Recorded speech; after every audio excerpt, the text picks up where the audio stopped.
কেমন আছেন আপনি? জিজ্ঞাসা করবেন না আমি কেমন আছি? আমি ভালো নাই, কারণ আপনার মতো করে কেউ ফোন করে বলে না রাত 11টা বাজে, অনেক রাত, বাসায় চলে যান প্লিজ। আপনার মতো করে কেউ বলে না যে আপনি আর স্মোক করবেন না যখন জ্বর হয় আমার। আপনার মতো করে আর কেউ আমাকে যত্ন করে না। দোষটা কি আমার ছিল? আজকের এই সিচুয়েশনের জন্য কি আমিই দায়ী? You are winner. আপনি ফল করলেন, ভালোবাসলেন, যখন আমি ভালোবাসতে গেলাম আপনি চলে গেলেন।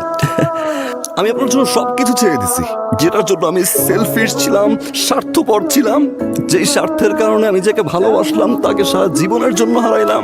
আমি ছেড়ে দিছি। একটু সময় দিতে পারতেন, তাই না? আমারও তো আপনাকে ভালোবাসতে হবে। আমি তো ডিসঅনেস্ট ছিলাম না, আপনি তো একটু সময় দিতে পারতেন। ওকে ফাইন, আপনি আমাকে ছেড়ে চলে যেতে পারতেন, আমি আবার বুঝিয়ে নিয়ে আসতাম। বিয়েটা করা কি খুব জরুরি ছিল?